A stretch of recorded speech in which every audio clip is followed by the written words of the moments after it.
Welcome to Flipping Houses for Rookies, the only podcast that shows you how to take back your financial freedom and live the American dream by becoming a real estate investor. Without the banks, without the big wigs, and without the realtor's nonsense. This isn't about selling you coaching or some get-rich-quick scheme.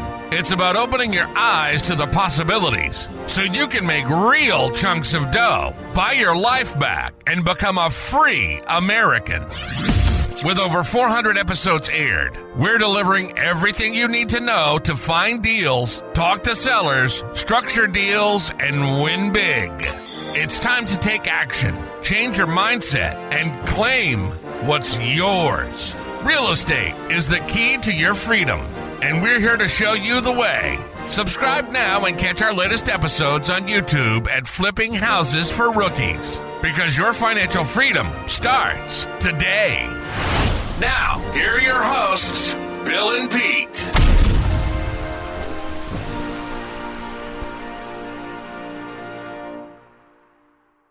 All right, here we are at another episode of Flipping Houses for Rookies. Here we go, Peter. Episode number 467 coming your way. Wow. The title for today's podcast is Creative Real Estate, Common Barriers to Leads and Deal Flow. Wait a minute. Say it again. I missed one of the words. Creative Real Estate, Common Barriers to Leads and Deal Flow. Got it. So here's a description. Here's something that is going to piss you off. You know all those creative real estate techniques you've been learning? Subject to deals, lease options, seller financing, contract for deed, all that stuff? None of it matters if you don't have leads and take action on them. And here's the thing that's really going to make you mad. Most creative real estate rookies are creating their own drought without even knowing it. I'm talking about smart people, but instead they're sitting around wondering why their phone isn't ringing, while making mistakes that creative deal flow, I'm giving that to you again, while making mistakes that generate creative deal flow failure. In this episode, we will divulge the barriers that are standing between you and consistent deal flow. The ones you might know about and the ones you might not know about. Remove these barriers and leads start flowing. Fix your deal flow and deals become inevitable. It's not magic. It's just understanding what's needed and wanted, then producing it. But realize this is a fair warning, because after listening today, you may come to the terms that you are your own worst enemy. Good news. If you create the problem, you can fix it to flourish and prosper in real estate. What do you think, Peter? You got my attention. I'm always looking for ways to get better at this, because you don't know what you don't know you're doing not as good as. So right. I'm all ears as usual. All right, good. So let's do a little bit of housekeeping. So first of all, make sure you jump over to Amazon to grab my new book called Leads, Deals, Cash, Creative Real Estate Operators Manual. If you go to Amazon, type in William Hawthorne without an E, although it will work with the E, but it's Hawthorn. There's I think I have 7 or 8 books there, but you'll find the newest book there, and it's yellow. It's called Leads, Deals, Cash, Creative Real Estate Operators Manual. I've been getting some raving feedback on it, and I think it's something that if you want to understand how to standardize your creative real estate business, if you don't know where to start, or you want a system and you want to know what step 1, what step 2, what step 3 is, that's the book, because I go through all of it. It's 30 plus years experience doing hundreds of deals myself and hundreds of deals with clients. been coaching for 20 years. I'm in 3 different coaching groups. I get a lot of feedback, so it's all pragmatic, very practical information. You know what else, Bill? Tell me.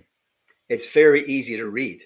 Yeah, it's very easy to read. Yeah. No, really, it's like Yeah. very, very easy. It's an easy read. Just moves. Yeah. I write conversationally, so. But yeah, grab the book and check it out.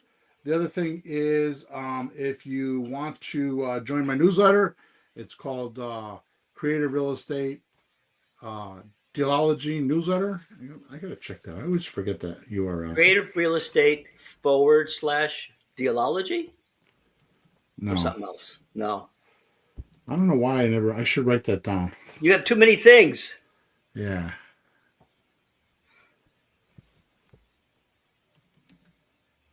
Yeah, creativerealestatedealology.com. I put newsletter in there all the time. creativerealestatedealology.com /subscribe. And you could grab my newsletter every Saturday morning. And it's all about dealology is a word that I didn't make up. I just kind of put together. And it's the study of deals. That's what it is, the study of deals. So it's creative real estate study of deals. So if you're interested in getting better at your deal skills, then that free newsletter will help you every single Saturday morning, because I break it down and give example of deals that I'm doing or my students are doing and all that kind of stuff. So go check it out. All right. So with that said, let's get started. And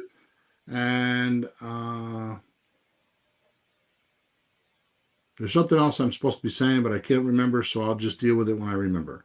Okay. So, here we go. Your phone isn't ringing enough is what you think.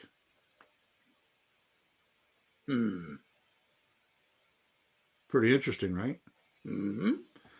But what if it's something else? Maybe you have it backwards. You are chasing deals, sounding desperate, and begging the seller, or giving a seller seminar when they wonder what to say. Then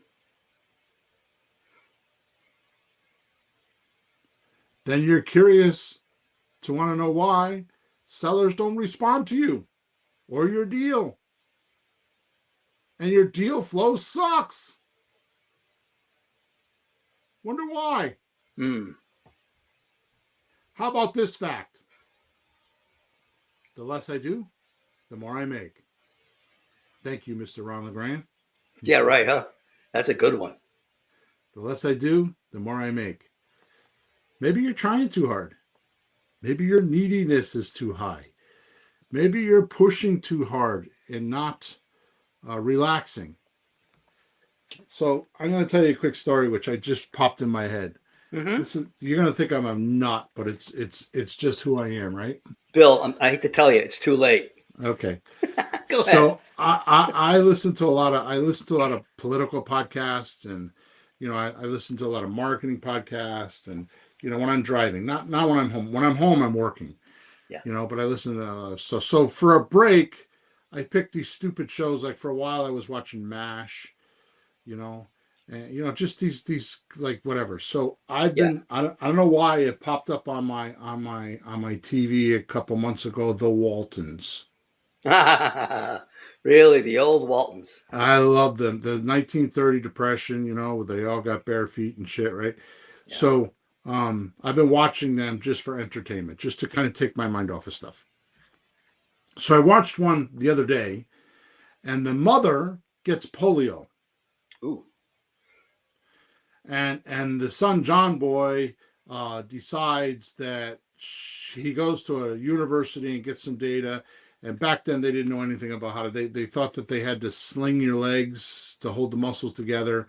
And some doctor in Australia was like, no, that's not what you do. You got to do the opposite. You got to get rid of the slings, and you got to wrap your legs in these hot towels and all that stuff, right? Mm-hmm. Well, lo and behold, it worked. So Olivia, they call her Liv, the mother, is trying to walk. And she gets out of bed, and John Boy's helping her, and she keeps falling to the floor, and she gets frustrated. And she's like, after months and months and months, she's finally like, you know what? I'm going to believe the doctor, and I'm going to resort the fact that I'm crippled and I got to be in the wheelchair. Mm. So she kicks everybody out of the room, and that's it, right? Yeah. So the next scene that happens is she's sleeping and she's dreaming, or we don't know if she's dreaming. We hear Elizabeth, who's the youngest daughter, crying for her, mommy, mommy, whatever, and she's screaming for her. So Olivia wakes up in this grog, right? And she gets out of the bed and starts walking and gets halfway across the room and is like, oh my God, I'm walking. The reason why I tell you this kind of stupid story is because this is how real estate investors are. When she was trying too hard, she was exercising every day, and she was insistent on she was going to walk again.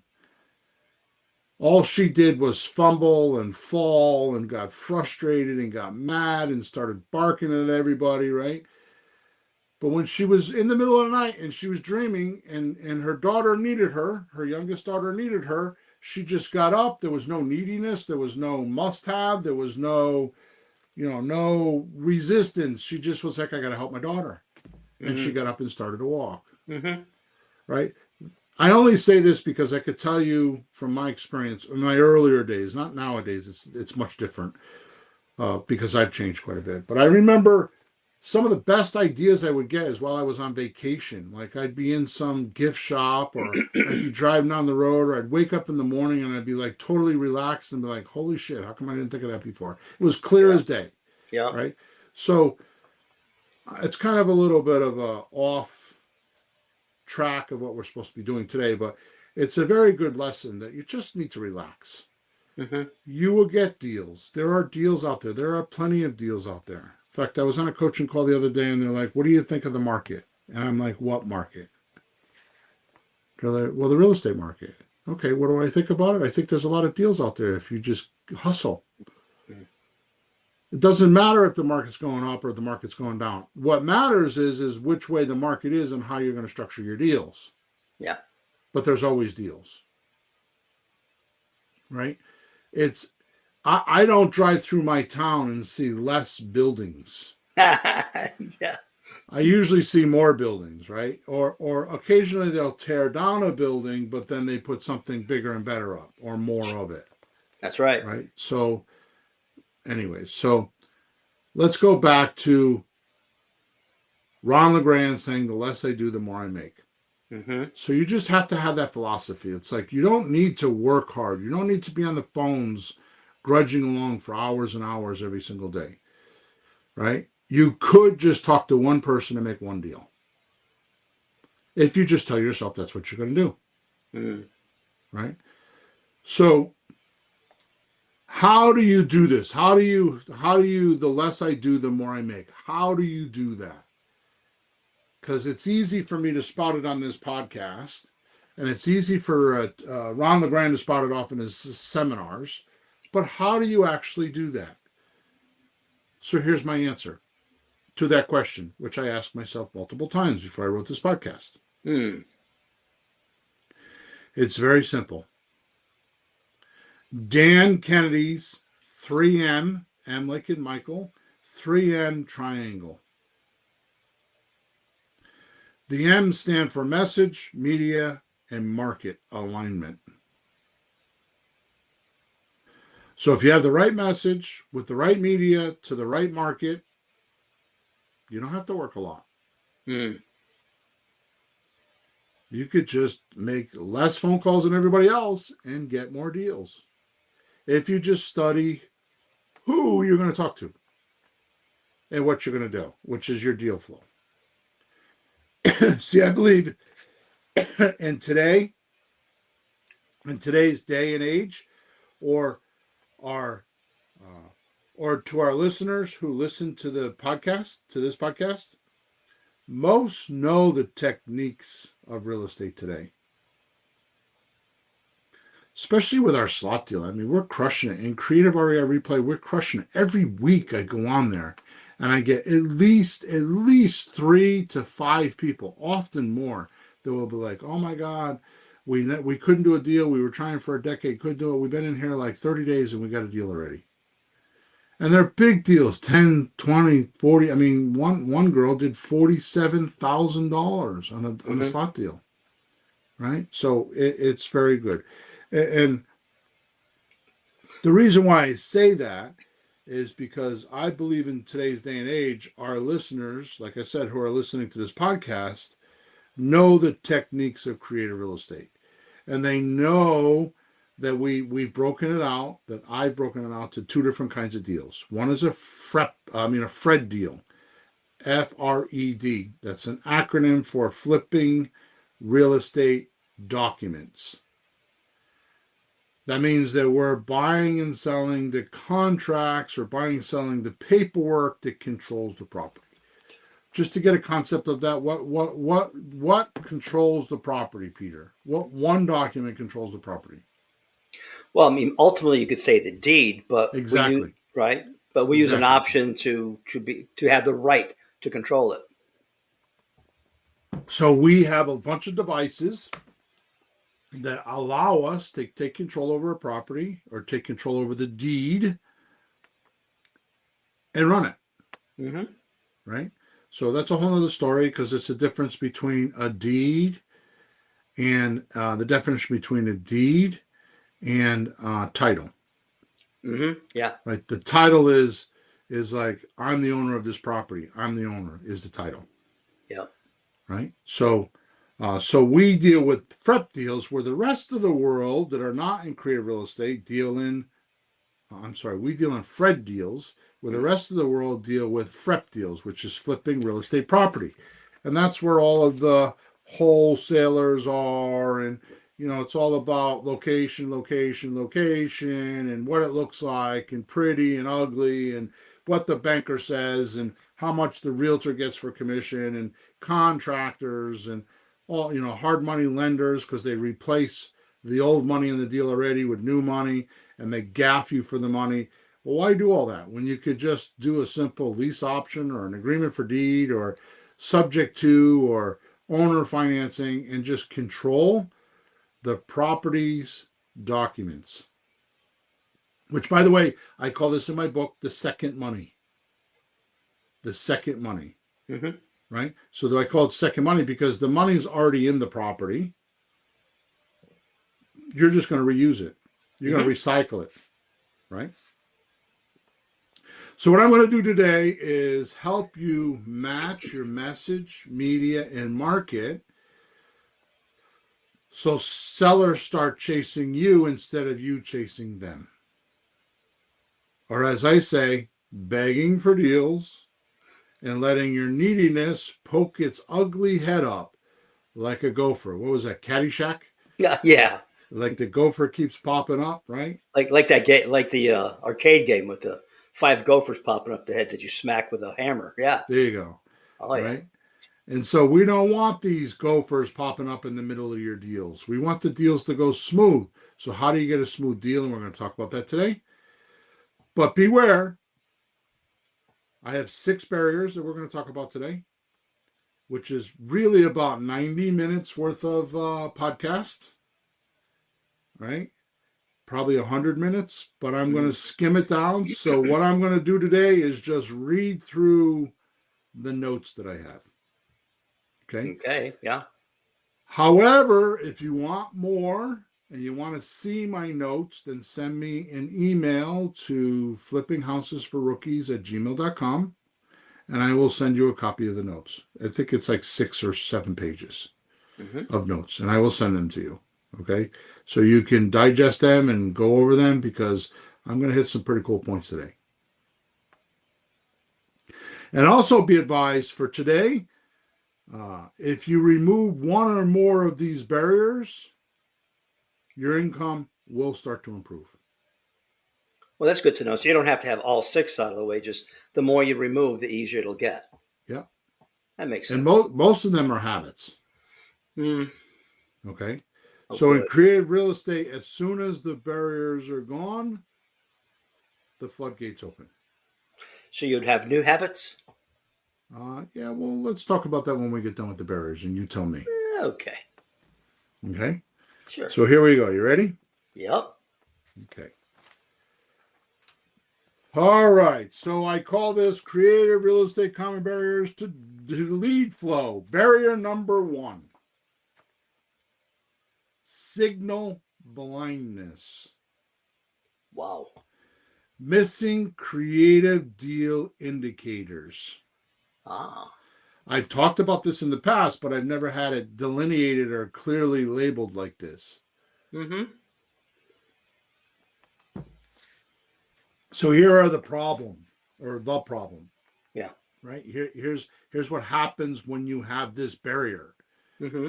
Investors only recognize distressed seller signals. Missing sellers who need creative solutions but don't sound desperate. Yeah. And can't distinguish between cash sale signals versus creative deal signals. Now, I want to tell you, Peter, I could shut the podcast off right now, and if you studied what I just said within the last 3 minutes, I know this because I've had hundreds of students, and that's why it's number 1, the number 1 barrier. They don't pick up on the right signals. They miss them. And I know because back in the day when I first started doing coaching, I used to get on the phones with my clients, my coaching clients. Yeah. And I stopped doing it because they would call me up. Oh my God, I got this wicked motivated person. We got to call him. 5 minutes. We got to call him right now. This is a deal. Yeah. He's motivated. I'd be on the phone for 3 minutes, and they were motivated to get their price or their deal. They didn't know the difference between the student didn't distinguish between the cash signals and creative real estate signals. Right? Yeah. So what is it? Let's just clear something up here. Let me go. What does a signal mean to you? Well, that would be it's a sign. It's something that tells you what's happening. You know, if you see a red light on a road, you think maybe I should stop. It's something that tells you what's going on.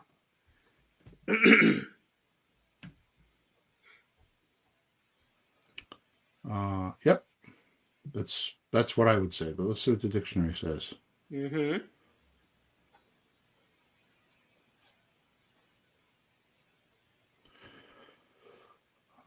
Gesture, action, or sound that is used to convey information or instructions, typically by prearrangement between the parties concerned.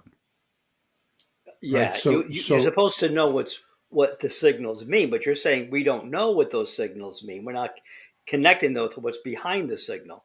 So here's what I'm going to say. This is the definition. If I had to define it, here's the definition. You ready? Yeah. An indication of state of affairs. Ooh, that's good. So the signal is an indication of state of affairs. Right. And you're saying you're we're supposed to missing catch those. Yeah. Right. Yeah. Because you and I both know that there's 2 types of personalities. Everybody has 2 personalities. One personality is the social acute, meaning very short-term personality. When they're at a party, they're like, oh, yeah, everything's fine. Yeah. And some people are really good at doing that. And then you had the chronic personality, which is what you act like when there's nobody around. Yeah.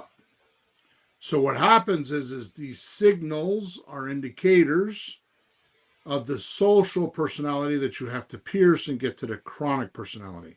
And I don't even mean personality in this particular case. They're going to be social about the deal because they're embarrassed or whatever. And you have to dig in and get the chronic situation. Would this be like when we've talked about the person's desires? Like they say they want this or that. And if you dig deeper, you can find out what they really want. So we know. Yeah. Like the desire, what do they really desire? And I think a lot of times they're afraid to say what they desire. Like you'll take advantage of them or they don't even know. or Yep. impair it, whatever it is. They won't tell you. Yeah. Well, here's the big thing. When they say it's money, Mm-hmm. money is just a device. Money is a way to get things. Yeah. So when somebody says they want money, what do they really want? The thing that no. It's never money. It's never money. Yeah. Okay. So those are the problems. So what I did is in this particular case, I can't be shooting my big mouth off here and not put my money where it is, right?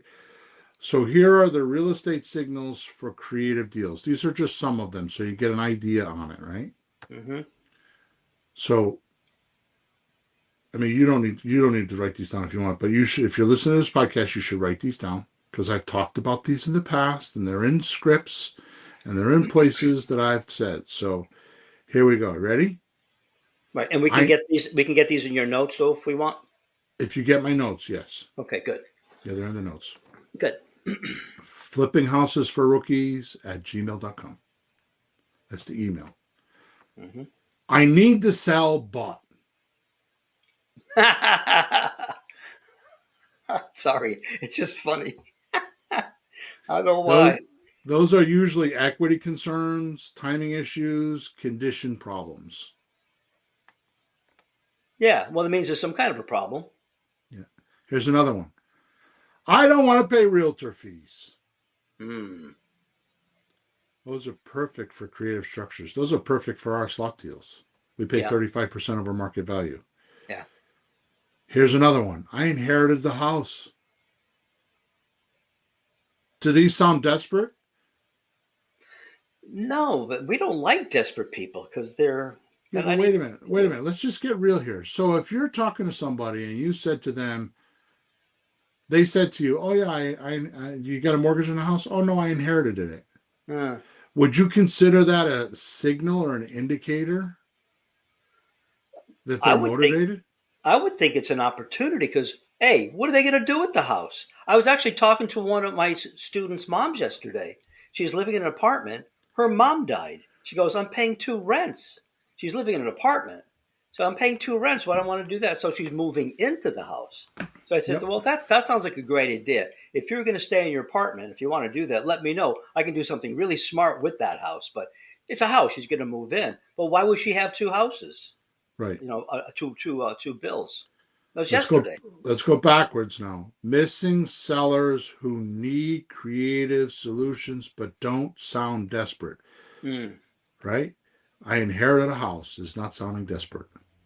Here's another one. Yeah. I can't afford repairs. Sure. Right? That's a creative deal, just not distressed. Yeah. Right? Another one. I'm behind on payments, but love this house. They're struggling. It's a conflict. They sound like they want to stay in it, though. Right. So I'm going to say something that's a little bit weird. It won't be to you, but it will be to my listeners. I want you to understand that these signals are coming from this weirdness in their mind. They have 2 pieces of data or 2 thoughts. They have their intention and then they have counter intention. Yep. Or other intention. That's the but. Yeah, that's the but, right? So when somebody says, I'm behind in payments, but I love this house. So they love the house. That's one datum. Yeah. But they can't afford the payments. That's another datum. So now we have intention. I love this house. And counter intention is, I got to pay for it. Yeah. And I can't. That's the definition of a problem right there. Intention, counter intention. Yep. Now, it doesn't mean they're frustrated. Doesn't mean they're desperate. They're just trying to sort it out in their head. And if you're not good at hearing these signals, you won't dive into that and help them sort that out in their mind. Well, how could it be? This is where you say, be curious. Yeah. Right? That's where you do well and ask questions and tell me about that. And here's another what's going on. I want to sell, but stay until my kids finish school. I get that one. Yeah. Another one, I need cash, but don't want to lose my equity. I'm tired of being a landlord, but need some income. Oh, gee, that sounds really good. I need to sell, but owe more than it's worth. Oh, definitely. I want full price, but can't wait for traditional financing.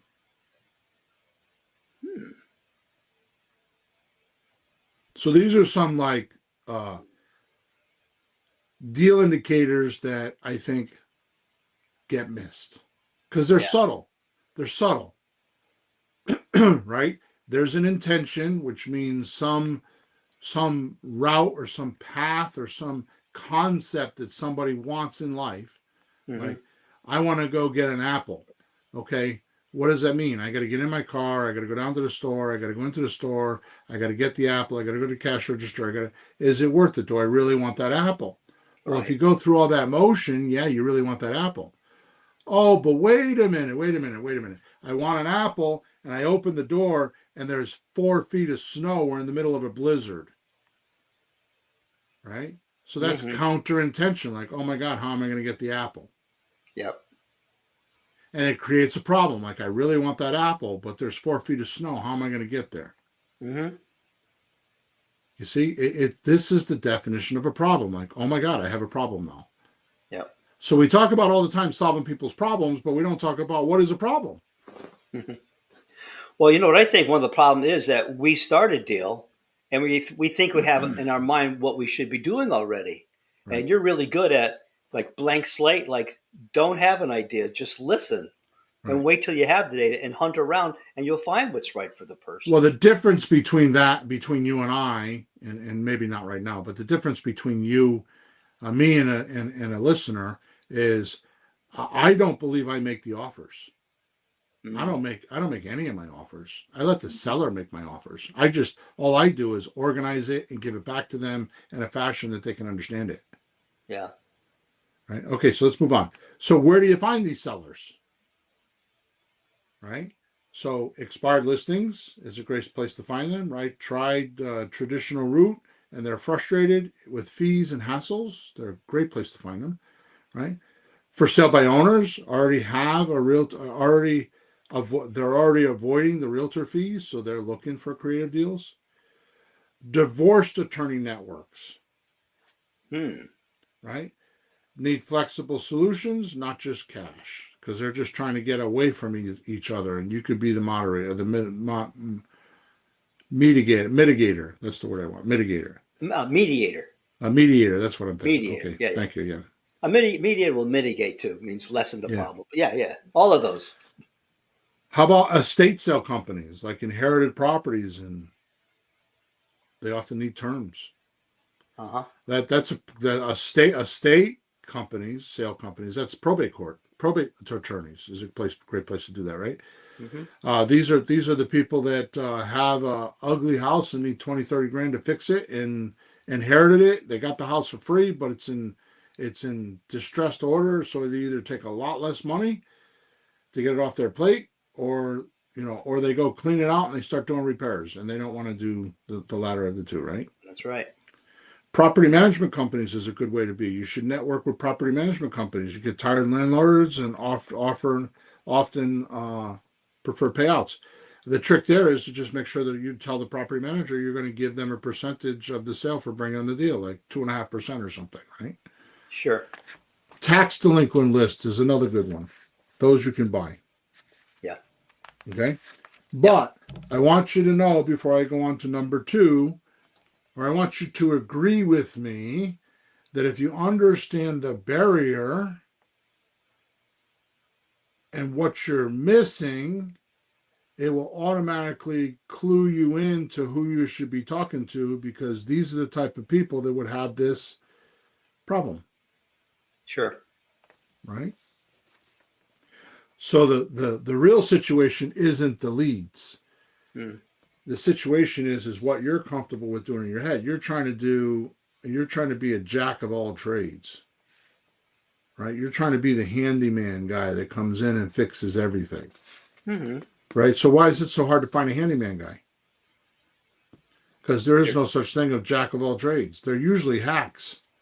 Oh, They come in and they'll stop a leak and get things going. But I can tell you right now, I've looked at very many handyman special. I mean, been in houses where a handyman's lived there for 20 years. oh yeah. I don't touch them. Not good. No, they're hacks. All right. Barrier 2. Mm-hmm. Poor pre-qualification. This is the prospect versus suspect syndrome. Yeah. Right? So here's the problem.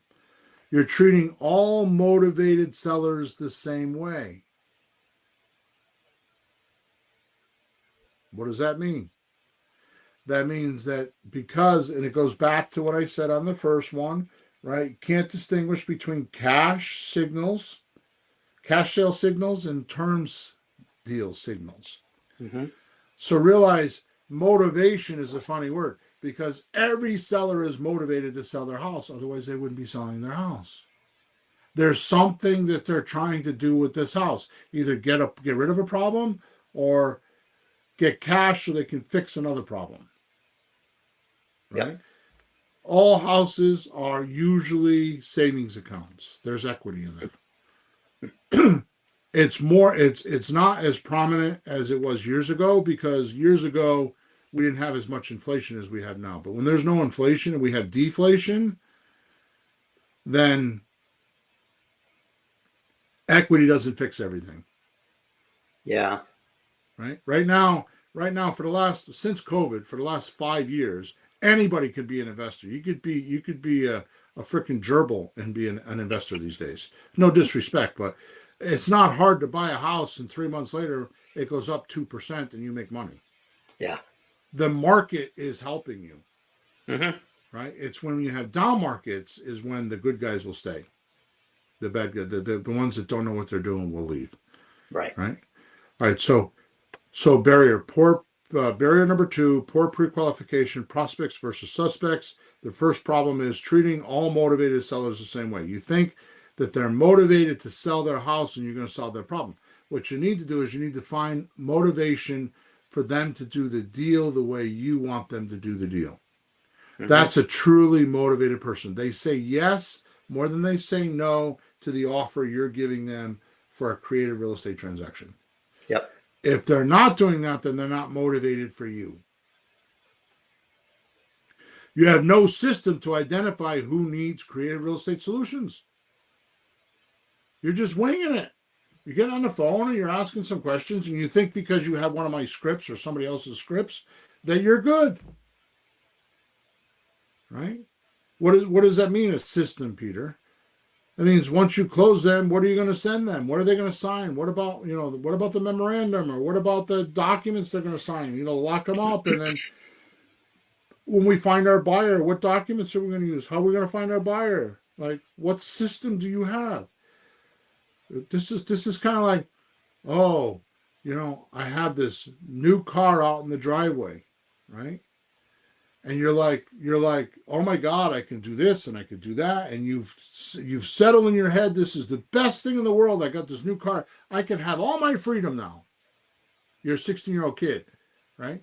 All my freedom. I have to worry about my mom and dad. I can come and go. I can go see my friends. You got all these imaginary things. Uh-huh. And then you're like, okay, so now it's time to go do one of those things. Mm-hmm. You can't find the keys to the car. Or, oh shit, I got the car, I got gas in the car, I got money, but, it's not registered. Or it doesn't have gas in it. You see what I'm saying? This is creative real estate. This is what people do. They imagine all these grandiose things. Oh, I'm going to make $40,000. I'm going to pay off my credit card. I'm going to pay my daughter's student debt. I'm going to go on vacation. I'm going to do 5 deals a month. And I'm going to make $1 million a year. And I'm going to buy my kids this. And it's like, that's all good. But you have to have systems to do that. Right? Mm-hmm. And the other problem is you're wasting time on sellers who just want cash. That is probably the biggest problem I had for the longest time is I get my students waste too much time on sellers that just want all cash. thinking they're going to convert them. Mm-hmm. Now, me, 30 years experience and thousands and thousands and thousands and thousands of presentations. I lost track of 4,300 like 8 years ago. Yeah. Okay. And I'm talking about those presentations where nose to nose, toe to toe, because I used to go to the house to do them with a presentation pack and sit at the kitchen table for 2 hours and talk to these people, right? So I think I have something to say here, right? So the point is that you're wasting time. And how do I know this? Because when I was doing that, I'd have to make an appointment, then I'd have to re-verify the appointment, then I'd have to get in my car, I'd have to do all my due diligence on the property, because this is, we didn't use the internet as much as we had now. We definitely didn't have cell phones the way we had cell phones, but not smartphones. Yeah. Right. So we'd have to do our due diligence and make a file for it, put the file together, get in the car, go to the house, knock on the door. You did this. You learned your lesson this way with a couple deals. Get to the house, walk through the house for 15 or 20 minutes, and then sit down and say, okay, here's what I can do. And right away they're, oh, no, I'm not doing that. I'm going to do all cash. Yeah. Yep. You didn't say that. Yes, he did. But on the phone, you like, no, I didn't. Yes. Oh, God. Yeah. Oh, yeah. Lots of fun. So that's where the School of Hard Knocks comes from. So now I understand we do everything from our desk, and it's not as important as it used to be, but it is if you want to do deals. If you don't know how to do these things, then you're in trouble. So what you need to do is you need to have, and these are just a very few that I have. I've got a bunch of these, but just to give you the idea, how do you handle this? What do you do to make sure that this barrier is taken care of? Well, you need some pre-qualifying questions, and those questions are, what's your ideal timeline? When did you want to close by, or when did you want to move by? Mm-hmm. And this is yours, Peter. I give you credit for this because this is 100% yours. What's more important to you, price or terms? And you don't say price or terms. You say what's more important to you, price or profit? Well, it's like getting your asking price or making more profit. Right, exactly. So what's preventing you from listing it with a realtor? It's a good question. Well, you used to have why don't you just list it? Right. Like as if you're like, why don't you just go sell it and see what they say? They go, oh, no, because. And this is these are all part of our script. So would you be open to receiving payments over time? Mm-hmm. So what we do is on our script is how much you asking for the house? Oh, $400,000. Okay, well, the only way I could pay $400,000 is if I make monthly payments till it's paid off. Is that something we could talk about? Yeah. Right. Realize this. Suspects want cash. They want it now, and they're not flexible. Mm-hmm. Prospects are open to terms, meaning monthly payments, have timing needs, right? Like they have time considerations, like I can't do 3 years, but I'll do 2 years type stuff, right? Mm-hmm. And they want to maximize their value on the deal. Right. They want to get as much as they can from their little piggy bank. So I need to speed it up here, so I'm going to keep doing that, right? I knew this was going to happen to me. So where do you find these lists, these people? Well, Craigslist, real estate wanted ads. You find them there. Facebook Marketplace, right? Just go on to Facebook Marketplace. On the left side, click on either the houses for sale or, more importantly, landlords for rent. And start texting landlords like, don't even look at the house, just message right from Facebook. Would you be willing to sell your house? Would you be willing to rent your house for a year or two and then sell to me? And then copy and paste and do that 25 times a day. By the end of the week or 2 weeks, you'll have a deal. Yep. Probate courts is a big to do. Go to probate courts. Every city has a probate court. Just go down there and look at their day book and see what deals came in or what got listed. Or, you know what? Go to a funeral home and make a deal with a funeral home that they give you names of people that passed away this week. You know what I mean? Like, make friends with the funeral. There's plenty of funeral homes, and tell them, hey, every time I do a deal, I'll pay you something. Yeah.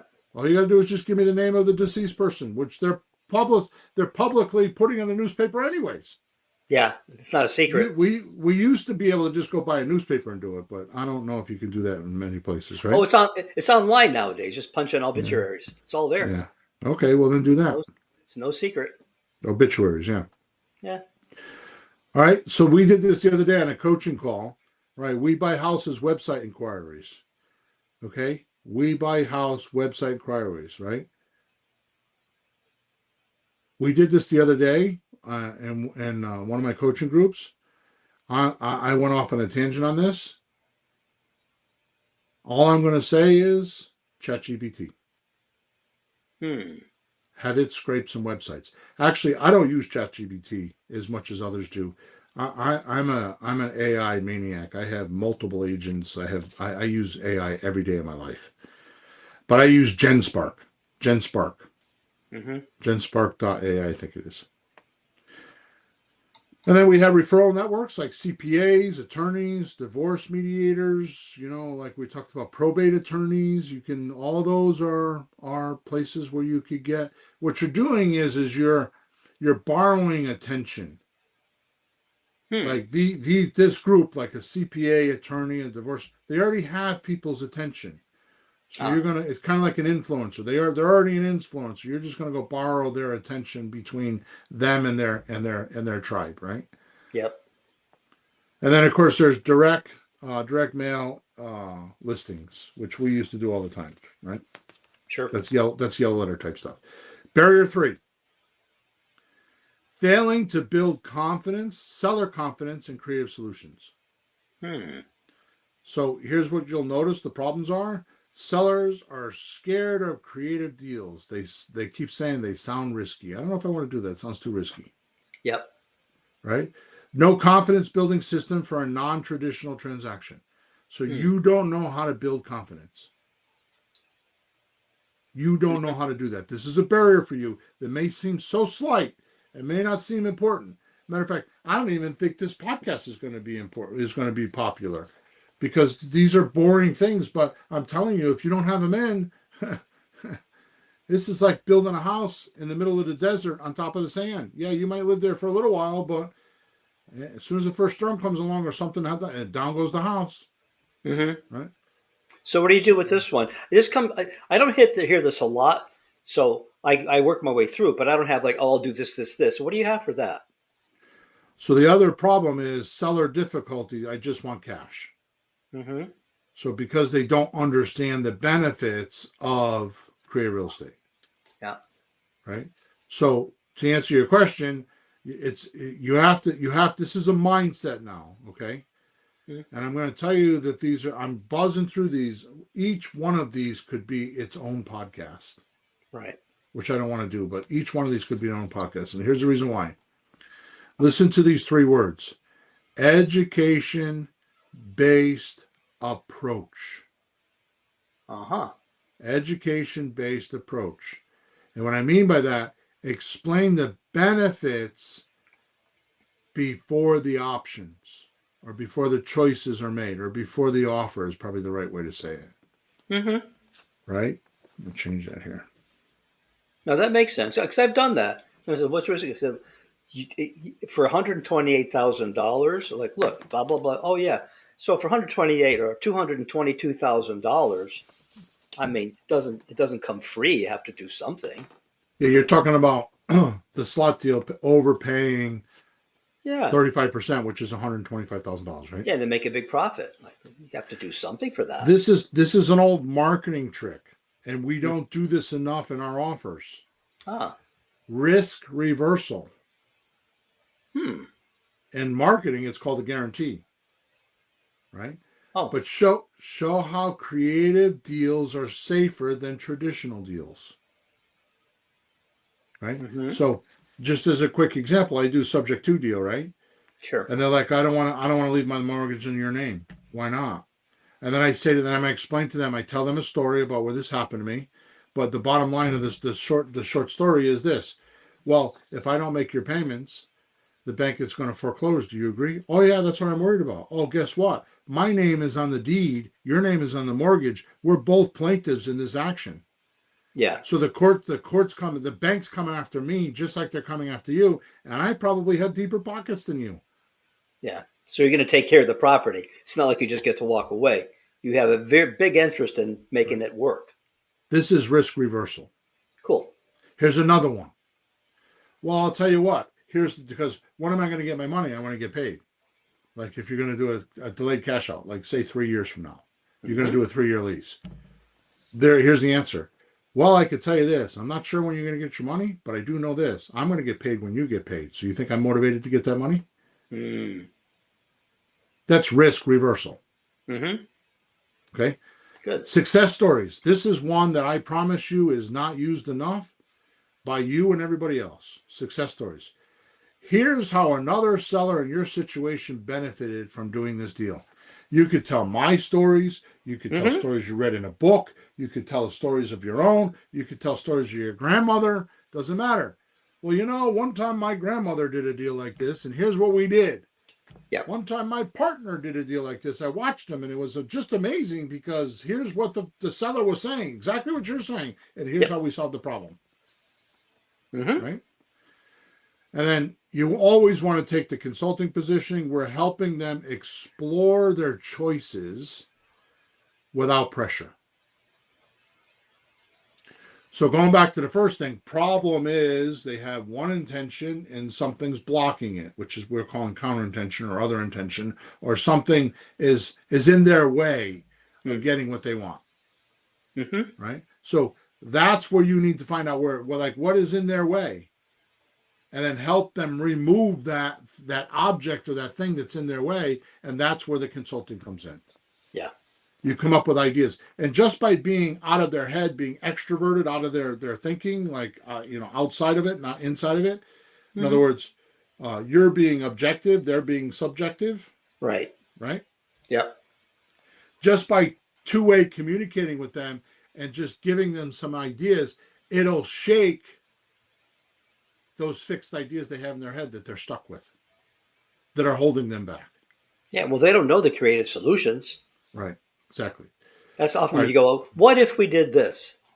All right. So here's how you would get these. This is a harder way to do it, but it's a better way to do it because you'll get better leads. Yeah. Educational content like blogs, YouTube videos about creative real estate deals. Real estate investment meetups, like speak at different REI meetings, right?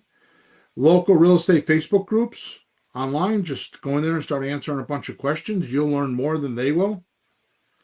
Webinar attendees, like just go find pre-educated concepts and just, you can have your own webinar, right? It's what we call learning out loud, right? You're learning while they're learning, right?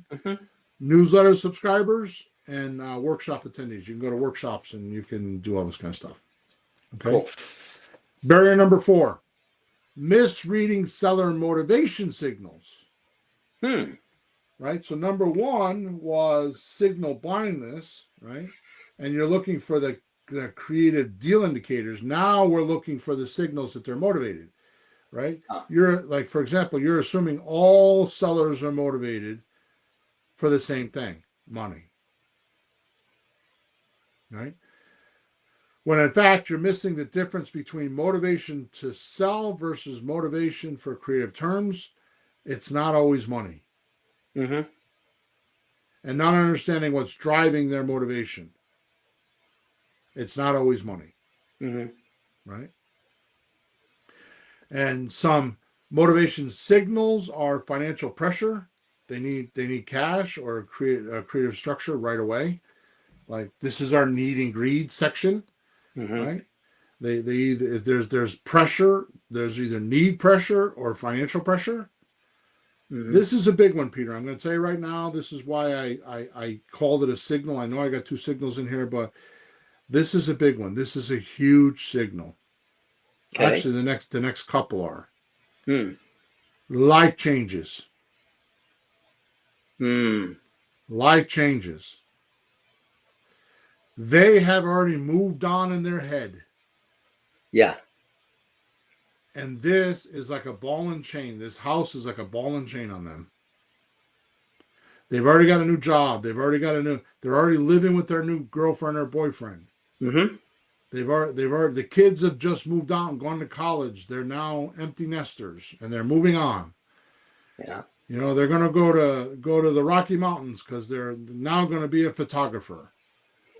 And they had this vision of being out in the mountains and taking pictures, Yep. right? Yeah. My neighbor, Live, I drove down the street last week. I needed to go to the store, buy a cooler. I drive by one of my neighbors right on the corner, tag sale. I hit the brakes. I see a cooler. He goes, we're going to South Carolina. That's it. We're done with this. We're out of here. I'm starting a new life. Here, see, take the cooler. He gave it to me for free. See you later. see, Didn't know the see. guy. He's out of town. He's gone. Bye Did you bye, ask baby. him? Did you ask him about the house? It was already set up. He was all set. So, It was okay. yeah. There was no signs. It was just he moved on. But that's the point. He was out of here. Right. They didn't care. He just get me out of here. So here's another life change: inheritance or divorce. Mm. Right? How about relocation? These are all subtle motivations that you will hear, and we take them for granted because we talk about them all the time. But again, think of it this way: definition of a problem is intention, counterintention, or idea and barriers to getting the idea. Yeah. Right. So what you do is once you find out what these are, and we're naming them here. So if it's relocation, then all you're going to do is communicate back and forth, two-way communication with the seller, and just give them ideas and give them different concepts and different choices of what they could do. And it will rock back and forth like a car stuck in the mud or in the snow. You rock it back and forth. And then pretty soon it'll free up in the seller's mind and you're right there and you're the hero. Mm-hmm. Right? So some places you can find these leads are financial pressure would be like tax liens, bankruptcy filings, foreclosure filings. Life changes would be job relocation databases, retirement community list. You could also, that's further down the list. Property burden. So that's absentee owners, out-of-state landlords, right? These could be like liens against the house, like blight orders. That's a big one. A blight is when the city comes in and says, cut your grass or we're sending our guys in and we're going to charge your deed or charge you for it. If you don't pay, we're putting a lien on the house. Yep. Right? Inheritance is probate records, estate attorney referrals. Relocation is corporate relocation services. Military transfer lists. That's a good one. Mm-hmm. Right? And divorce is family court records and divorce attorney networks. Right? Now imagine, I'm kind of buzzing through this. I'm telling you, we could do a whole 2-day seminar on these, right? Yeah. Here's the point. Imagine if you just focused on one and you became the job relocation person and just focused on that thing. You don't drill a hole 10 feet wide and 10 feet deep. No, you drill a hole 10 inches wide and 1,000 feet deep. And you become the specialist. Right? Yeah. That makes sense? I talked to a guy yesterday that's from Texas, and he specializes in doing lease options in Texas. That's all he does. It's all he does. Doesn't do anything else. And he's happy because he's doing deals and he's got, his 15 or 20 students that pay him, $1,000 or whatever they are, and he's happy. Mm-hmm. Right? When I say we could, he's like, nope, I'm happy doing what I'm doing. Huh. Barrier number 5. My point is he's got that 10-inch hole, but he's gone, 1,000 feet deep. Yeah, he's working it. Yeah. Barrier number 5, the wrong conversation framework. Right? So you're leading with I buy houses instead of I solve problems. Right? Asking prices before they understand the situation, or asking price before you understand the situation. No systematic way to uncover creative real deal opportunities. My scripts cover that because that's what we do. The fix is situation discovery. Tell me about your situation. That's a very good one. Right? Mm-hmm. Problem identification. What's your biggest challenge is a good question. Mm-hmm. Goal clarification. What's your ideal outcome is a good question. Mm-hmm. Option education. It's actually choice education, but let me show you some possibilities. Option education. Yeah. So and you talk about options. Yeah. You mean like different things you could do, different possibilities, solutions? Yeah. Or just talk about an option agreement and just because we use an option agreement in many different ways, right? That's right. So creative solutions based on what they've told you, right? So some lead sources for this would be inbound marketing, SEO optimization, sell houses fast. This would be Google Ads, targeting alternative selling without a realtor. This would be social media groups like real estate discussion forums. This is cold calling scripts, like getting a list from like My Plus Leads and just calling them, right? Direct mail and network events. Mm-hmm. Just making sense? It does. It does. Okay. The last one, and probably the worst. Oh, no. Yeah. The assumption trap. Ooh. Yeah. You talked about this before. This is like going into the deal with preconceived ideas. Yeah. So the problem is you're going to assume the sellers want cash when they might prefer terms. That is the number one barrier in all real estate, creative real estate investors when they first start. Assuming, because why is that, Peter? I'll tell you. Do you know why? No, People I'll think listen. that? I'm sure you'll have a bit. Well, no. What do you think? 97% of everybody you talk to want all cash. Oh, yeah. So you're gonna have a generality like, well, everybody wants cash. Nobody wants terms. Mm. When no, only 3 to 5% do. You just haven't made enough phone calls to find that person. Yeah. I said before, I can convert people from cash into terms deals. You shouldn't do that. I've got, I don't even know how many billions of hours of experience. But when you're first starting, it's dialing for dollars. You're just looking for that motivated seller. Just keep calling until you get them on the phone. Yeah. And then they say yes more than they say no, and you're flabbergasted because you met your first. This is like going from being a virgin to not being a virgin. This is like going from I don't know how to drive to becoming a NASCAR driver. It's just until you get in the car and drive around, you don't know what it feels like. Yeah. I mean, you know what it's like to ride in a car, but you don't know how hard you got to push on the brake, or how hard you got to push on the gas, or how fast you can go around the corner while tipping the car over. That's right. Until you actually physically feel that, you don't know. Mm. Right? And this is what happens when you're looking for a motivated seller. You don't know what it's like until you experience it. Yeah. You don't know what it's like to kiss somebody until you kiss somebody on the lips passionately. Right? This is like motivated sellers. Until you talk to one and see one and feel one and hear one, you have no clue what it's like. But as soon as you hear one, you got the disease. Yep. You'll never stop. It's amazing, actually. Mm-hmm. So you're not presenting creative options because the seller seems too traditional. Oh, I'm going to call a realtor. And then you stop instead of just saying, well, why are you going to do that? You know how much that's going to cost you. You know the cost to sell. And you don't do that, right? And you're missing opportunities because you're not asking the right questions. All the stuff we just talked about. Yeah. Right? So the fix is make a rule. Every person you talk to, present an offer. Even if it's a cash offer that sellers might prefer not to do. Present an offer. Okay? Sure. Benefits approach first. Show the advantages of your offer to the seller. And either or presentations. I talk about this as comparative sales. So it's you can do X or you can do Y. Which sounds better to you? So on a $400,000 house, I'm going to say I can give you $300,000 all cash, or I can, if you let me rent for 3 years, I'll give you $500,000. The comparative sale, one or the other. Which one would you prefer? Right. Now you know where to go. Now, and one of the things that I do that I didn't realize I do till not too long ago is I walk people through the sequence of how it would be. Like, this is what's going to happen then, and that's what's going to happen then.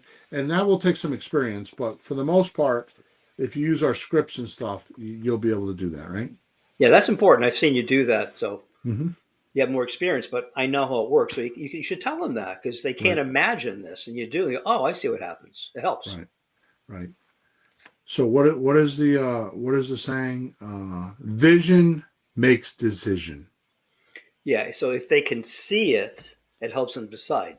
Right. They have to see it. No, well, I say it, but what I really mean is if they can see it and believe it, they can decide. Yeah. That's so the confidence part, right? It's got to make sense to them. Like, oh yeah, Oh yeah, like if I were to talk about Sasquatch or the thing that is in one of the lakes, I forgot the name of that monster. Loch Ness Loch Ness monster. monster. If I Yeah, talk about that, it's like it's a little bit unreal because you've seen like these weird pictures on TV, but you've never seen one. yeah. But if I said to you, "Oh yeah, it, I have a German Shepherd or a collie or a lab, what do they call a lab? Labradoodle, No, uh, Labrador. lab retriever, Oh, yeah, right? You can vision one of those animals. You can't vision Sasquatch, but you can say, "Oh yeah, I know what a German Shepherd looks like." yeah, You're building agreement on your concept, right? sure. All right. So where do you find these people? This is the hardest. This is the hardest way. The assumption trap. You find them on the. You find them MLS expired listings, FISBO follow-ups, rental properties, high equity properties. That's a good list. High equity properties. You can find that at My Plus Leads. Unique properties, like hard to sell traditionally, perfect for creative deals, right? And long-term owners. They've been there. They've owned the property for a long time. Yep. All right, cool. So just realize, I'm going to go a couple minutes longer here, right? The complete framework is pretty much 7 points. So you're going to hunt in the right places. So you're going to target creative, friendly lead sources. That's a big trick. Hunt in the right places. Listen for creative deal signals, not just distress. You're going to qualify for creative deal fit, prospect versus suspect. You're going to educate about creative options so you can build confidence. And I don't mean, when I say educate, I'm not talking about the deal structuring and all the seminar talk.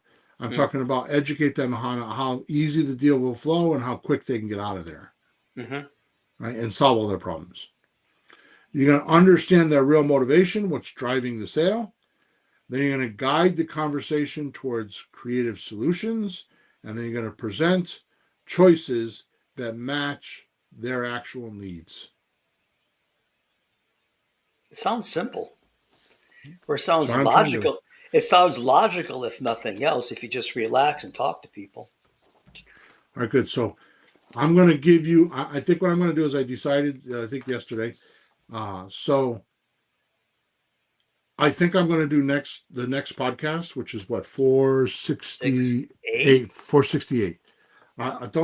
I'm pretty sure, like 90% sure, this is what I want to talk about next week because it's like a sequel to this podcast, Mm-hmm. right?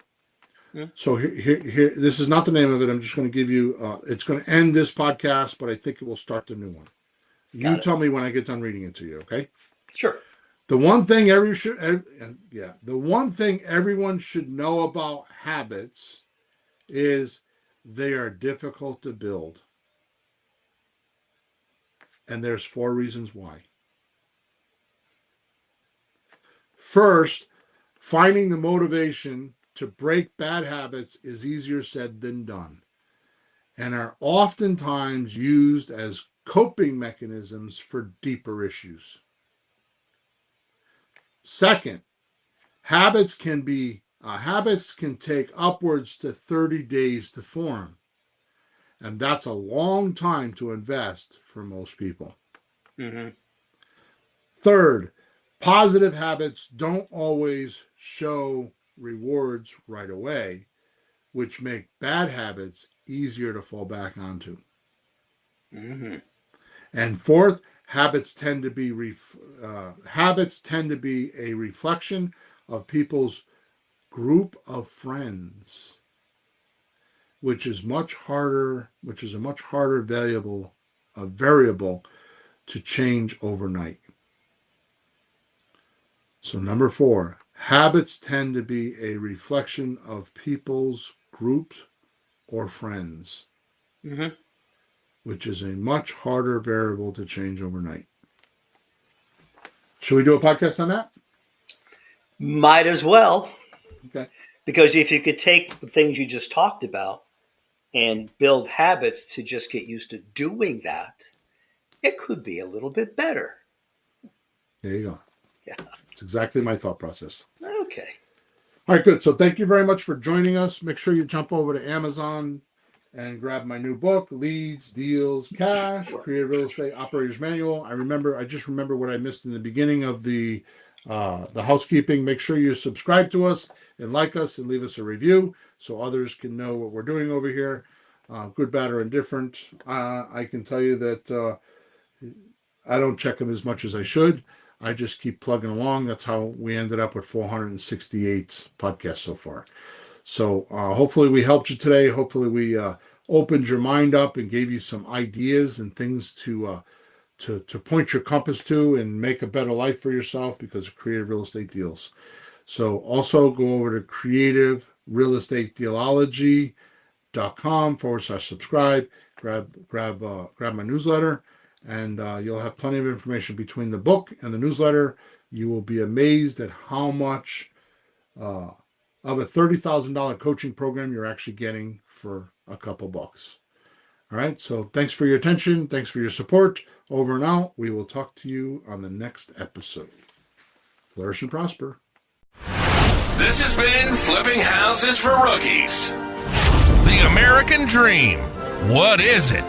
It's called financial freedom, and with real estate, you'll have it.